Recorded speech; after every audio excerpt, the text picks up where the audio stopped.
Welcome to 5 Points Blues presentation of Back to the Basics. Everything you wanted to know about Cowboys football, but were too afraid to ask. Here are your hosts, Nikki Harrison and Christy Scales.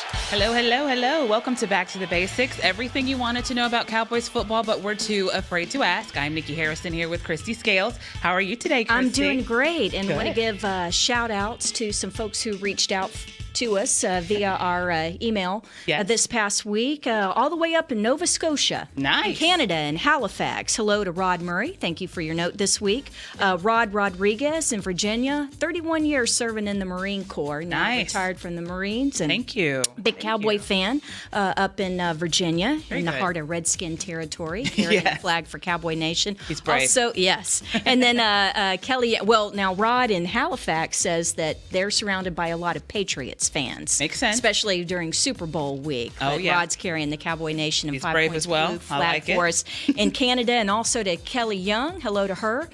She's a big 5 Points Blue fan and also a field agent for the FBI. So, Nice. yeah. Very good. Lives here in North Texas. So, thank you for reaching Thank out. you. Yeah. All And right. if any of you guys want to reach out to us, call with questions about the Super Bowl. We got the Hall of Fame selection coming up. We've right. got the 25th anniversary of the Cowboys' win over Super Bowl 27 over the Bills. There's a lot to talk about this week with Cowboys football, but the phone number is 888-855-2297. That's 888-855-2297. Or, of course, you can email us 5pointsblue@dallascowboys.net. That's right. Well, like you said, we do have the Super Bowl this week. So I just really want to get your take because the Super Bowl, I feel like, has become an unofficial holiday. I mean, definitely. And like we all know, American holidays consist of family, friends, and lots of food. Yeah. Did you see our 5 Points Blue recipe this week for the Super Bowl? And it's tater tots. I saw that. Tachos instead of nachos. Looks delicious. Yeah, it looks good. But yeah, you know, over up to 120 million people will be watching on TV. You know, they generally average around 115 or 118 million or so. Back 25 years ago when the Cowboys played in Super Bowl 27, it was 91 million people that were watching. But it's become a national holiday. And even if you're a Cowboy fan who can't stand the Eagles or really doesn't care about the Patriots, we're all going to be, most of us will be watching, That's right. And or we'll be at a party. That's right. And what's fascinating is even like what you said, if you're not even a fan of football at all, people still have it on to watch the commercials. Exactly. No, I mean, and when you charge what's it, $6 million for a spot and stuff like that, of course, 30 seconds. For 30 seconds, and you know, it changes from pregame to endgame and things like that. But it's the most watched telecast of the year. That's right. I think, That's right. and it's over twice as many as what watch of the second rank, which is the Academy Awards right. generally. That's right. And the Academy Awards are usually kind of neck and neck with the championship games that we just had a week and a half ago. So It's fascinating. sports is still huge, and I kind of laugh because people talk about declining ratings and numbers this past year, but you're still going to have more eyeballs on the NFL That's right. than any other telecast. That's right. And the other thing is, it's not just United States. Again, 25 years ago in Super Bowl 27, there were 125 different countries that went to, and now I think it's like over 140. Wow. So it's amazing. That is Yeah, amazing. people will be up, middle of the night on the other side of the world watching the game. That's right. Well, you did mention that this week is the 25th anniversary of Super Bowl 27. That is fascinating. That's hard to believe that was 25 years ago. Well, the thing about that, we were talking about the entertainment and holiday Yes. aspect of the Super Bowl, and I know a lot of you who think of that game, that was the first of the 3 Cowboys Super Bowls, okay? Tomorrow, actually January 31st, is the 25-year anniversary. That was the 1992 season, Yes. but of course the Super Bowl was played in January 31st, 1993. Garth Brooks did the national anthem with Marlee Matlin, who who is hearing impaired, right. the actress who is deaf, and I believe still the only deaf actor or actress to win an Academy Award for a performance. She did the signing for the anthem.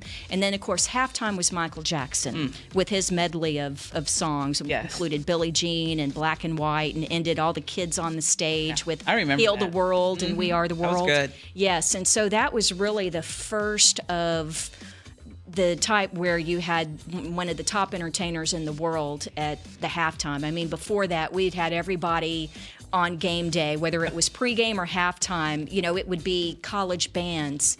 Kathie Lee Gifford, Up with People. Wait a minute. I'm not making this up. What These did are Kathie different Lee Gifford performers. do? Well, Did she she was sing? a singer. Okay. Yeah, and so yes, Kathy, as in Kathy and Hoda, Kathie Lee and Hoda.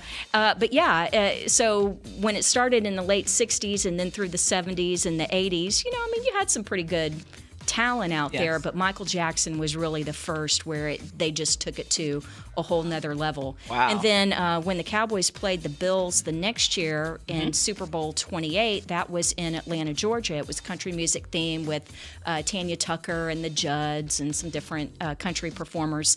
And then in Super Bowl 30 in the 90s, that was the one in Tempe, Arizona with when the Cowboys beat the Steelers, and that halftime performance was Diana Ross, where when she left the stadium, you talk about a drop the mic moment. Well, I'm glad she didn't drop it because it would have fallen about 500 feet out of the sky, but the helicopter she climbed in the helicopter and it rose and drove away. Her mic was still hot and she was singing as it went away. I was the producer for Cowboys Radio at that time, and that's awesome. The booth at Tempe at Sun Devil Stadium was high above the top level of stands. And when that helicopter came up, I mean, she was literally face to face with us, and then it took off. And that's very cool. It was very That's cool. Mm-hmm. Well, we look forward to Justin Timberlake on Sunday. Oh, can't wait. Yes. Now, I don't know it's who's going to be a singing the great anthem. show. The anthem is Pink. Oh, nice. And I like her. we talk about how people are involved with the Super Bowl, whether you like sports or not. Right. It's the same thing with betting.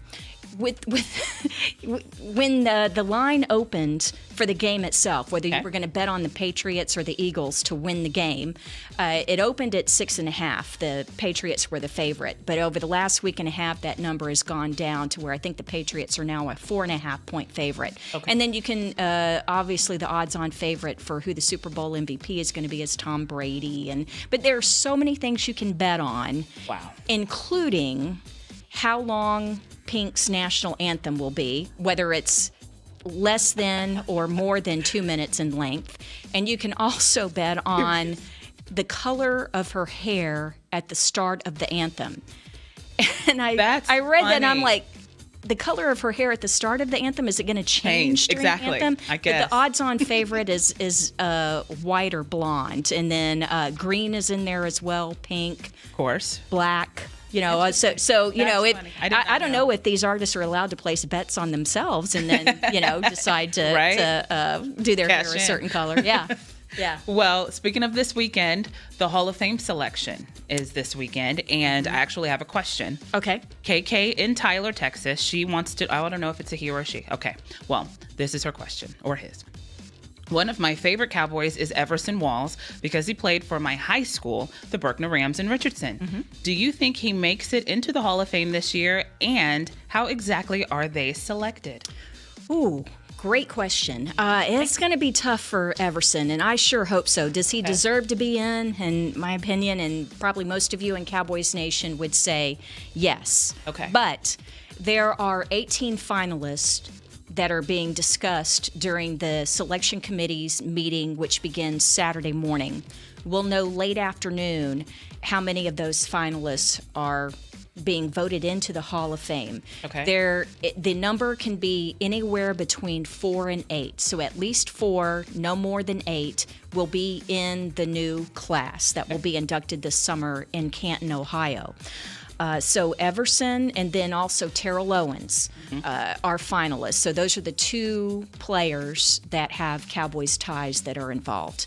The other finalists include the likes of Ray Lewis, who I think most people, that's of course the great linebacker for the Ravens. Right. I think most people would say that that's a no-brainer. He's a first-year nominee.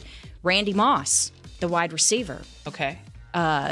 Just a Cowboy killer, especially during his time with the Vikings. I've never seen a more dominating player against the Cowboys than what Randy Moss used to do to the Cowboys. Yes. But he's a first-time nominee.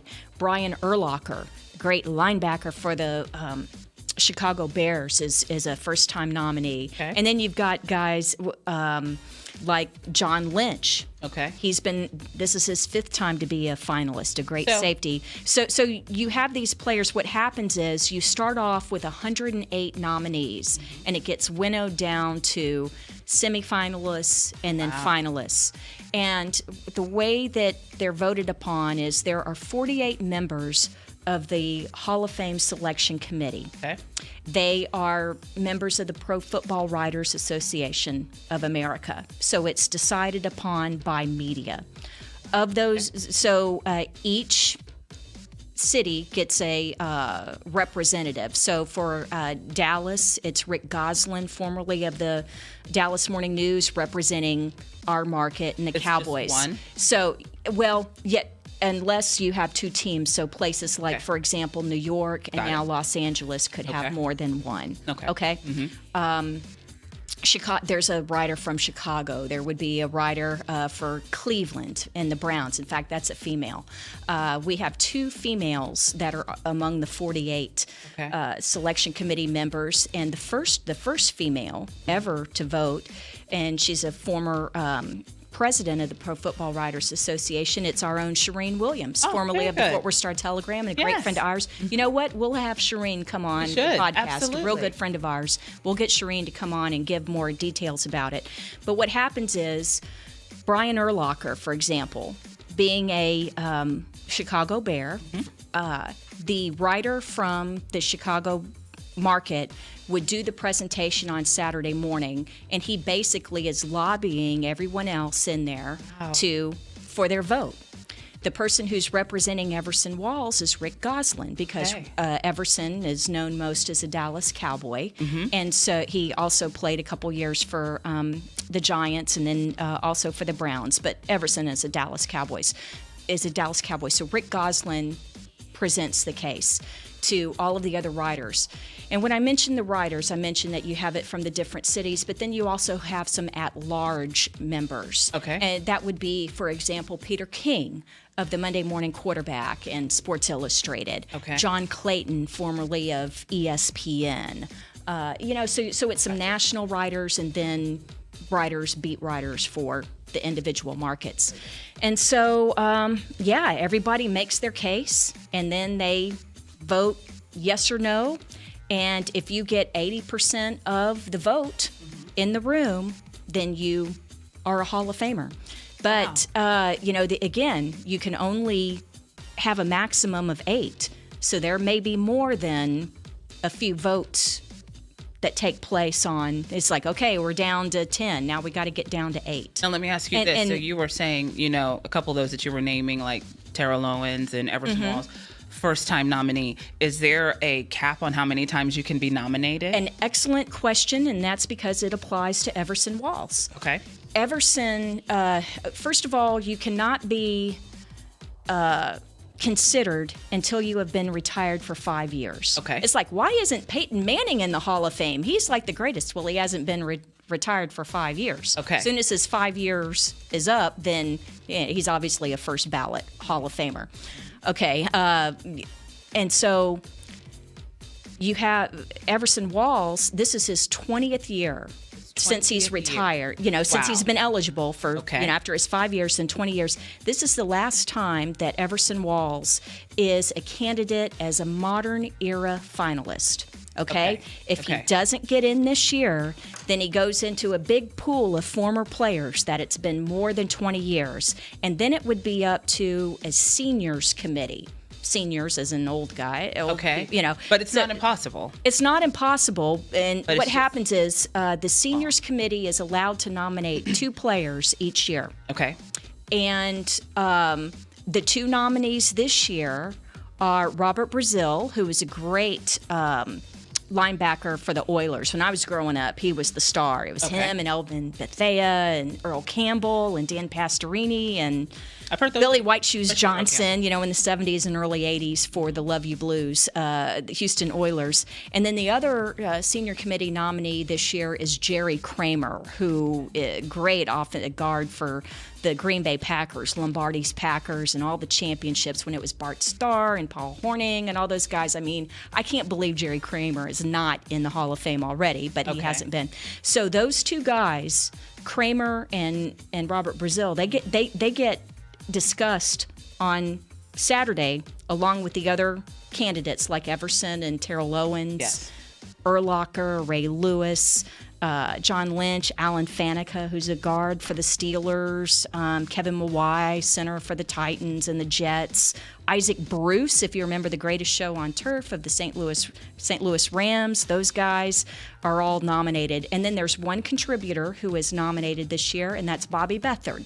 Okay. And Bobby Beathard is a former general manager we think of him mainly as with the Redskins and the San Diego Chargers. I like Bobby Beathard because he signed Babe Laufenberg a couple different times with the Redskins and the Chargers. So I know Babe is rooting for him. But definitely, I want to say a couple things about Everson Walls, though, because Everson, for some of the younger folks out there who don't remember, Everson played cornerback, and what a great kind of rags to riches story.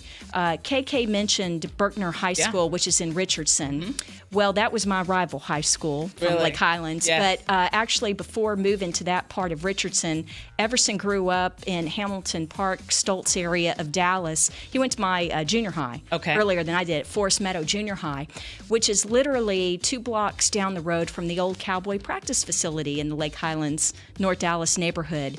And so he literally grew up just down the street from where he ultimately practiced as a Dallas Cowboy. He joined the team in 1981. He was an undrafted rookie free agent from Grambling University. He made the team. He led not only the Cowboys but the NFL in interceptions. He had 11 as a rookie. We don't have anybody on our team that has right now that has 11 in their career.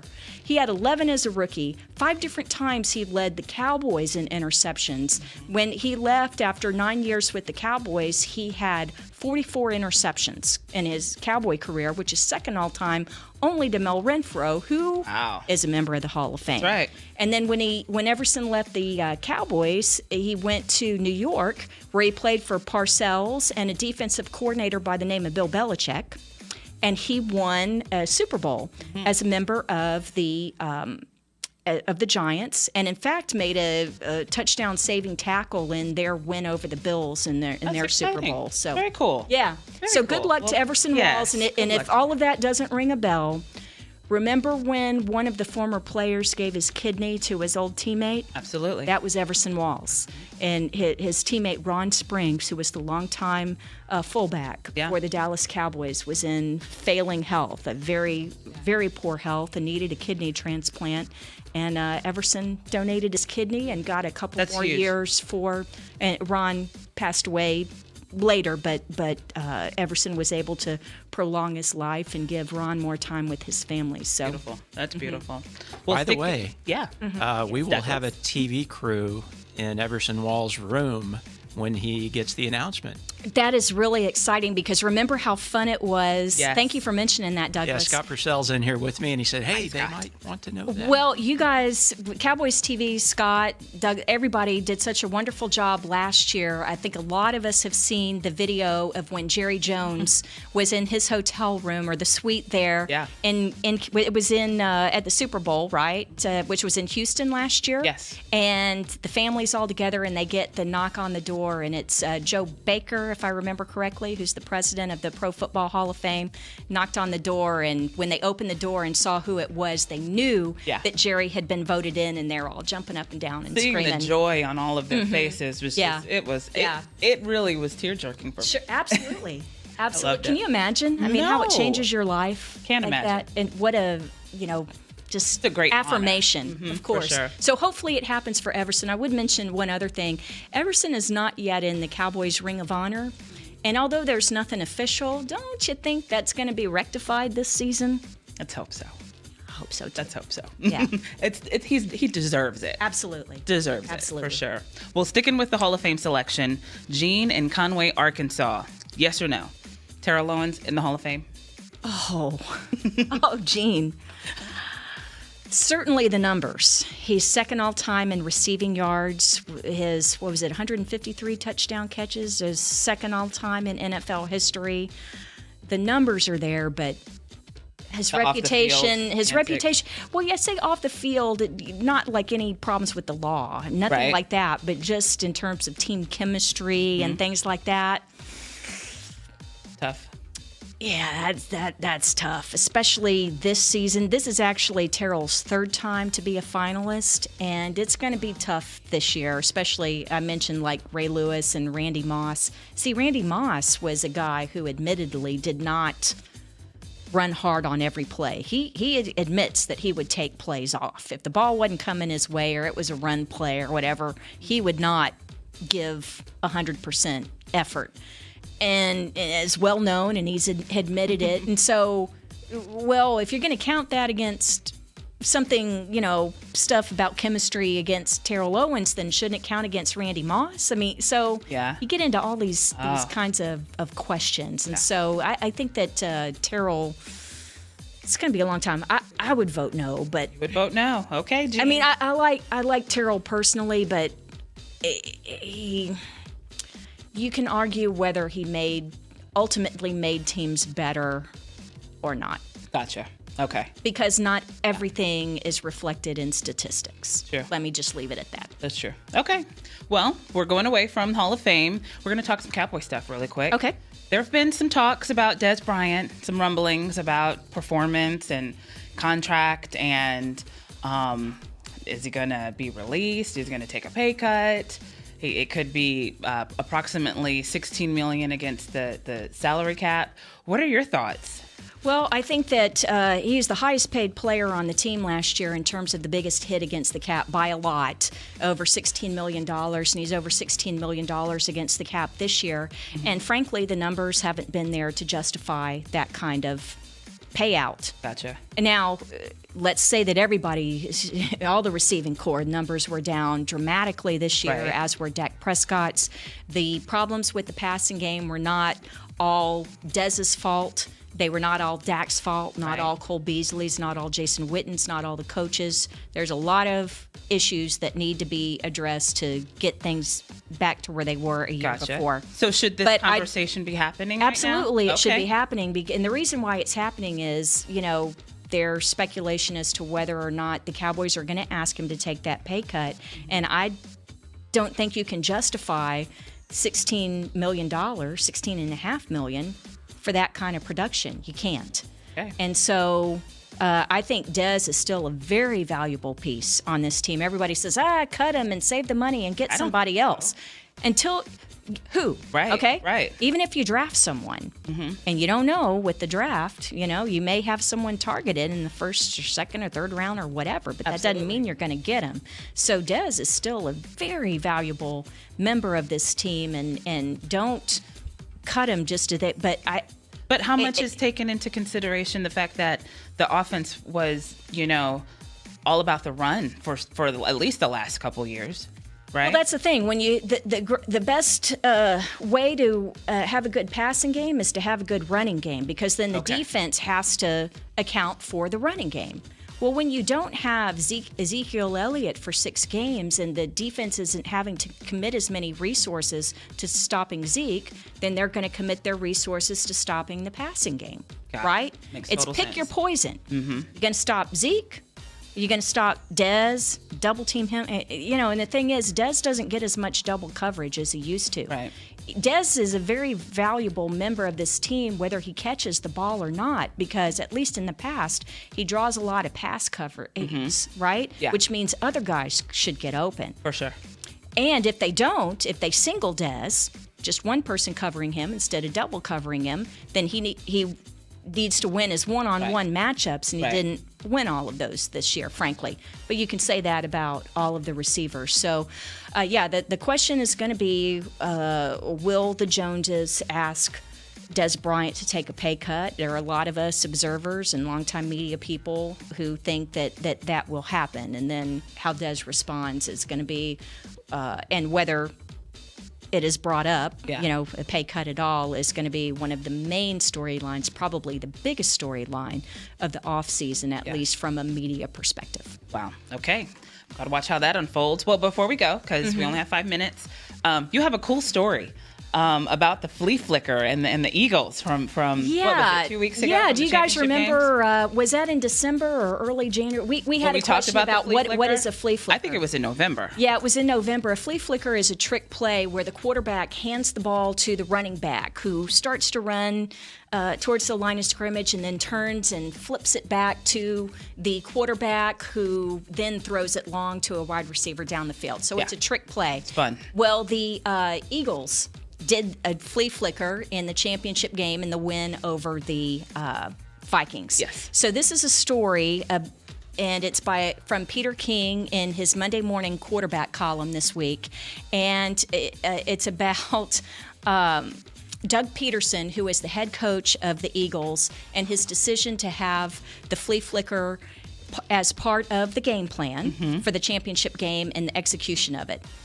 So according to Peter King, who talked with Peterson, the flea flicker was an homage to the longtime Eagles administrative assistant Carol Wilson, who when Peterson was on Andy Reid's staff, and when Reid was the head coach and Peterson was the quarterback's coach, she was the one, quote Peterson, when I was here working with Andy back then, we'd write the game plan quite literally up on the grease boards, and Carol was the one who would always type our game plan list into the computer. And so every week I'd walk her through it, and so she could understand the handwriting. She'd always look for one section of the game plan. Is the flea flicker in? She just loved the flea flicker, loved the play, and I think she even loved the name flea flicker. And every week I'd say, oh, Carol, sorry, it didn't make the list this week, maybe next week. And every week she'd ask, and I might say, yeah, it's in this week. It's going to be great. We might call it. And this went on for 4 years. And every week she'd ask, and every week I'd never call it. So then now fast forward to this. Okay. The game comes. She texted me before the game and said, is the flea flicker in this week? It's my favorite play. And I remembered that it was her favorite. So that last week I texted her and said, Carol, the flea flicker's in this week, it's in. So when the game comes, I called it in the game at the right time, and I was thinking, I hope Carol's watching right now. And Doug Peterson says there was Carol Wilson pressure, and we hit on it. Right after the game, I look at my phone, and she sent congratulations. She was so happy we called the play. She gave me the thumbs up emoji. That was cool. That was so cool. I'm so happy we got her favorite play in the game, and it worked. That's a really sweet story. Isn't that great? Yes. It's unfortunate it's the Eagles, but it's a yeah. How do you root against the Eagles after a great story like that? But we're almost out of time. One interesting note about Peterson, who's their head coach. Right. Their offensive coordinator is Frank Reich, the former Bills quarterback, who in Super Bowl 27, 25 years ago, replaced Jim Kelly after Ken Norton knocked Kelly out of the game with a knee injury. Frank Reich came in as the backup quarterback in that game. So circle comes full round. But anyway, Frank Reich is the offensive coordinator for the Eagles, so he's also involved in the game plan as well. But Doug Peterson has something in common with Jason Garrett, the Cowboys head coach. They were both longtime backup quarterbacks in the NFL, and they both, before they caught on with NFL teams, played in NFL Europe. Wow. And also as quarterbacks. And also so did Jay Gruden, who is the head coach of the Washington Redskins. So is that crazy? I'm being fed another tidbit. Yeah? Doug Peterson was holding the kick for when Leon Lett ran in and jumped on it. Thank you. That's right. On the ice day.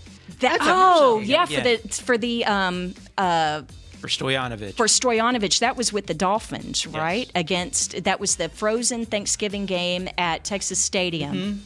And It's like I've got an IFB in my ear from Scott, and he's feeding me information to give you guys. Douglas, do you remember the call from Brad and Dale from that for Cowboys Radio? I was the producer in the booth, and it's like, well, nobody would touch it. Nobody would touch it. Dale says, "Oh, Leon Lett." So I just saw Leon in the lunchroom, and I thought, oh no, on 5 Points Blue tomorrow, Wednesday, is going to be 25 fun facts from Super Bowl 27 for the 25th anniversary, and I kind of felt bad for putting the Leon Lett, Don Beebe, Buffalo Bill story in there. So we were talking about tater tots, and I decided to leave out the Don Beebe part. That's okay. It's okay. Thank you, Scott, and thank you, Douglas, for contributing today. Well, our time is up. Thank you for joining us. We'll be right here next week. On 5 Points Blue. This has been a production of 5 Points Blue, DallasCowboys.com, and the Dallas Cowboys Football Club. How about this, Cowboys?